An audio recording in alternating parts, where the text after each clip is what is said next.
Stop right there, think कि जेन जी तो ये है क्या चीज़, इतने नाम क्यों दे दिए हैं हमने। ये जो जनरेशन है, we need to sit down with them, not discipline them. Discipline नहीं काम करेगा अब इस एज में।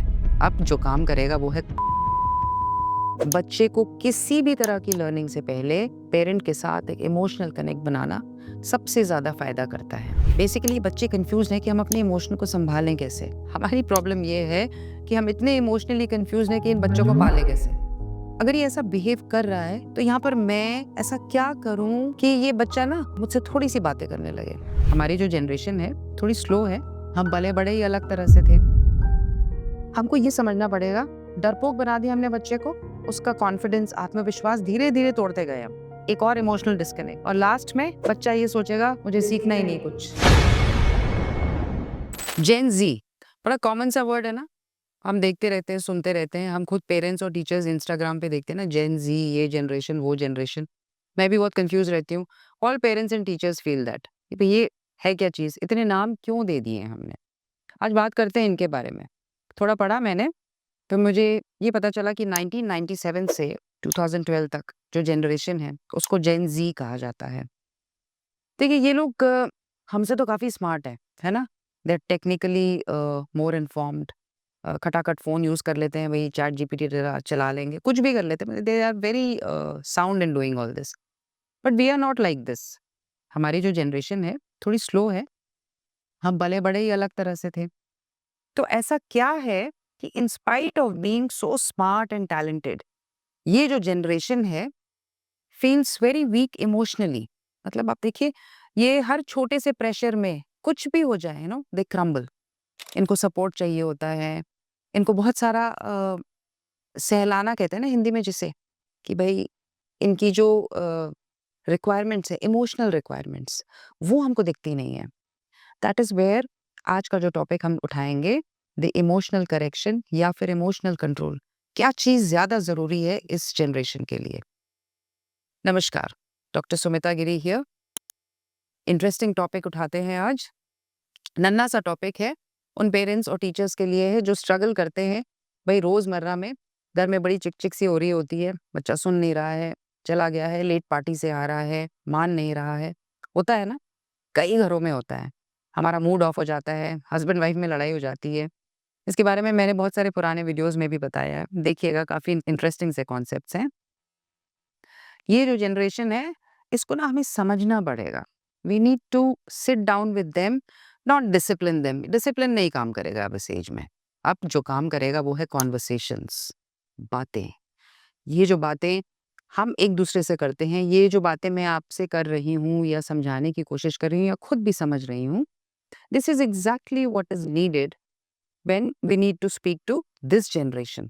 अब प्रॉब्लम को डिवाइड कैसे कर सकते हैं?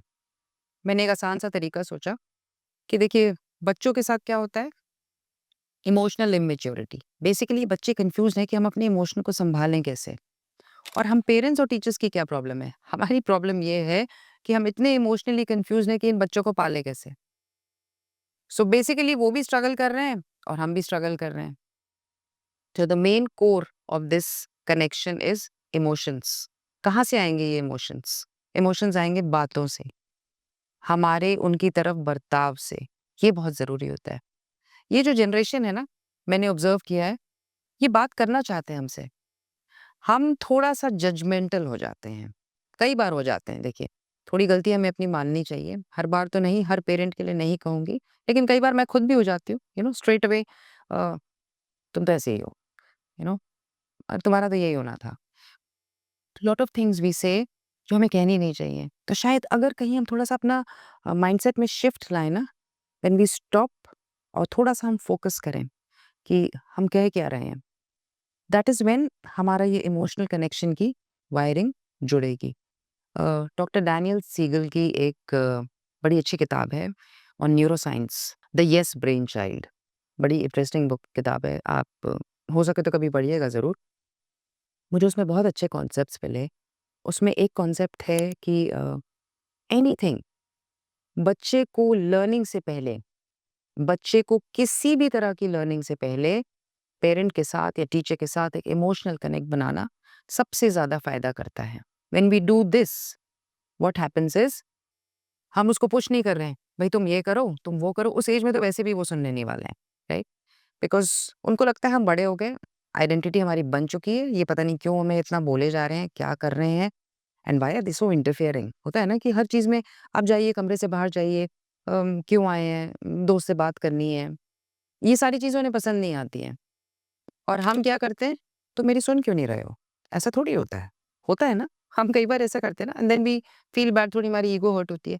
स्टॉप राइट देयर, थिंक कि अगर ये ऐसा बिहेव कर रहा है, तो यहाँ पर मैं ऐसा क्या करूँ, या for both parents I am saying, for teachers also, ऐसा क्या करूँ कि ये बच्चा ना मुझसे थोड़ी-सी बातें करने लगे। चेंज तो थोड़ा हमें करना पड़ेगा अपने आप को, बिकॉज़ ये सिस्टम बहुत बदल चुका है। गलत कोई नहीं है, I am not blaming anybody, neither the parents are wrong, nor the teachers are wrong, nor the kids are wrong. The problem lies in the system. हमारे जो पूरा सिस्टम है ना, ये सिस्टम बदल चुका है। And when the system changes, as adults we need to adapt first, right? जब हम अडैप्ट कर लेंगे, ऑटोमैटिकली बच्चा ना हमारे पास आने लगेगा। नेचुरल है ना? आप देख लीजिए, हस्बैंड वाइफ में लड़ाई होती है तो देखिए, एक आध कोई झुक जाता है तो दूसरा थोड़ा सोचता ही है ना कि चलो भाई कोई बात नहीं। Same thing applies in every relationship. Our children need to be connected to us emotionally only through our adaptation and our conversations. आप ट्राई करिएगा ये कॉन्सेप्ट। मैं towards the end of the video I will tell you एक mnemonic मुझे थोड़े अच्छे लगते हैं, याद करने में आसानी होती है स्ट्रैटेजीज। एक बताऊंगी, शिफ्ट मोड। उसमें देखिएगा, आप उसको एक मेमोरी टूल की तरह यूज़ करिए कि हर बार जब आपको लगे ना कि बच्चा आपको कुछ कह रहा है या अवॉइड कर रहा है, या कुछ टालम-टोली है, झूठ बोल रहा है, कहानियाँ बना रहा है, घुमा रहा है, आपको कहते हैं ना, बच्चे तुम घुमा रहे हो मुझे, तो आप ये वाला मोड यूज़ करिएगा। Try it, it works. मैंने भी ट्राई किया है and it has given me results. एकदम से तो कुछ नहीं होगा, पर धीरे-धीरे आप ऑब्ज़र्व करेंगे, over a period of time आप अपनी एक नोटबुक बना लीजिए, एक इमोशन डायरी या इमोशनल जर्नलिंग कर लीजिए। इस पे भी काफ़ी कांसेप्ट्स आए हैं। 1954 में Carol Dweck, not 1954, I think later than that, Carol Dweck नाम की एक लेडी थी, तो उन्होंने इस पे बहुत रिसर्च करी थी कि ये जो न्यूरोसाइंस है, तो biological functioning of the brain, right? इसमें प्रेज़ वर्ड, जो प्रोसेस प्रेज़ है, ये मेरा पिछला वीडियो देखिएगा। I have explained the word praise in depth in that. तो यहीं पर आ जाता है, इमोशनल कनेक्शन बनता है प्रोसेस से। एक प्रोसेस है ये। It is not an outcome और अ जजमेंट। उस प्रोसेस से उसको एनकरेजमेंट मिलेगी। जब हम ये कॉन्सेप्ट समझ जाएँगे ना, it's very easy for us to understand this generation, because they are different from us. Their whole system is different. हम किस तरह से पले थे और ये किस तरह से पल रहे हैं, तो हम कंपेयर कर ही क्यों रहे हैं? The problem is we are comparing, and whenever we compare, एक लैक्यूने आ जाता है। हम तो ऐसे थे, तुम तो नीचे जा रहे हो। So there is a problem, right? ये जो लैक्यूने हैं, this is where the emotional connect will happen through our adaptation and non comparisons. अब इस जनरेशन के साथ हो क्या रहा है? अगर हम इसको समझेंगे ना, वी विल अंडरस्टैंड कि there is too much information. इतनी ज़्यादा इन्फॉर्मेशन इनको मिल रही है और वो भी बहुत ज़्यादा गति पर, too fast. When this happens, उनका ब्रेन इस चीज़ को प्रोसेस नहीं कर पाता है, और जब वो डिस्कनेक्शन डेवलप होता है ना इनके खुद के ब्रेन में, जिसको ये समझ नहीं पाते हैं, और हम चूँकि उसके बारे में जानते नहीं हैं, तो हमें भी पता नहीं चलता है कि भैया करना क्या है इनका। अजीब टाइप का बिहेवियर है इस बच्चे का। Totally emotionally disconnected child because of the digital world, and हम इमोशनली डिस्कनेक्ट हो रहे हैं बिकॉज़ हम उसकी ब्रेन प्रोसेसिंग को समझ नहीं रहे हैं। मेरा एक पुराना वीडियो देखिएगा, टीन ब्रेन।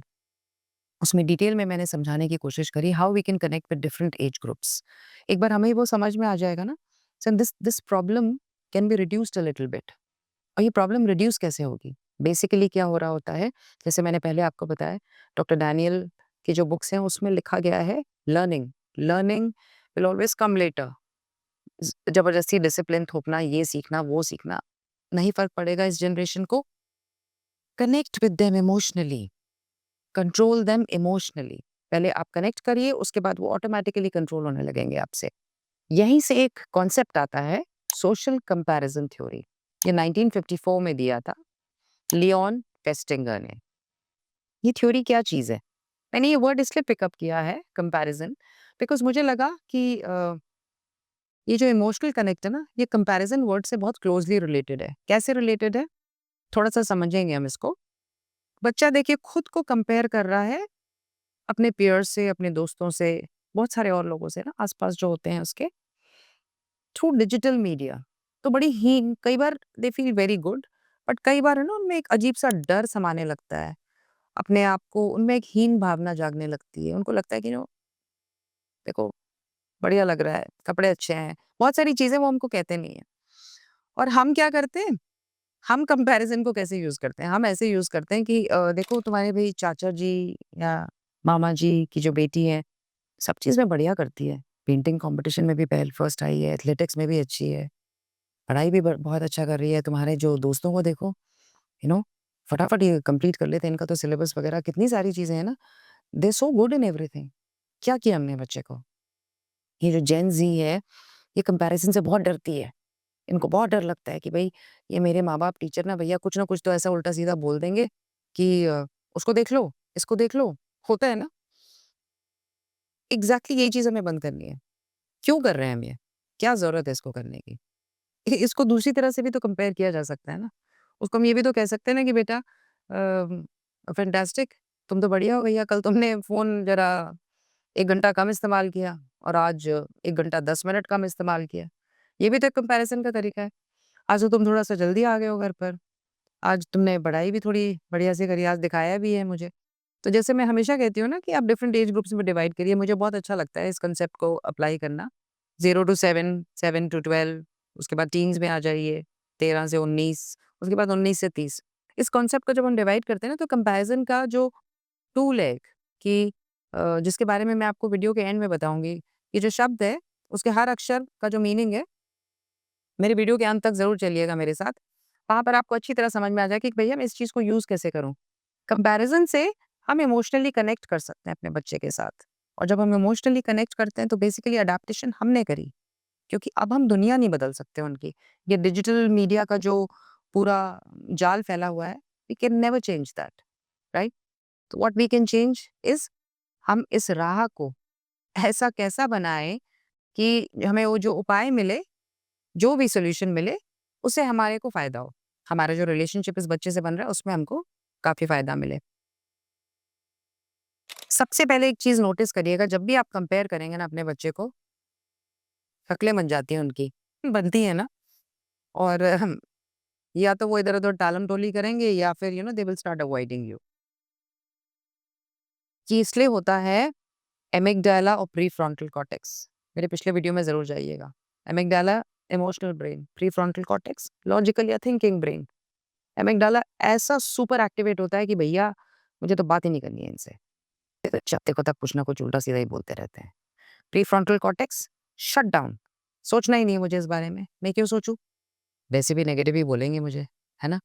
काट दिया ना आपने इमोशनल वायर, बिल्कुल कट गया। और इन दोनों चीज़ों की वजह से उसका हो जाता है cortisol shoot up. Cortisol shoot up is stress hormone. उसमें स्ट्रेस इतना ज़्यादा आ जाएगा ना, that child will start going into stress, anxiety, एक वरी लूप बनेगा उसमें। मेरा एक पुराना वीडियो फिर से देखिएगा, उसमें पूरा एक्सप्लेन किया मैंने ये बनता कैसे है और बच्चा कैसे इसमें फँसता चला जाता है। तो जब ऐसा होता है, हमको ये समझना पड़ेगा, डरपोक बना दिया हमने बच्चे को, उसका कॉन्फिडेंस, आत्मविश्वास धीरे-धीरे तोड़ते गए हम, राइट? एक और इमोशनल डिस्कनेक्ट, और लास्ट में बच्चा ये सोचेगा मुझे सीखना ही नहीं कुछ, क्यों सीखूँ? क्या ज़रूरत है? वैसे भी हमेशा नेगेटिव ही बोलेंगे। तो इसीलिए कंपैरिज़न को इमोशनल कनेक्शन से ऐसा जोड़िए कि वो बच्चा खुद अपने आप के बारे में ये सोचे कि मैं अपने कल से कितना बेहतर हुआ। ये बहुत अच्छा तरीका होगा ना एक इस जनरेशन के साथ कनेक्ट करने का।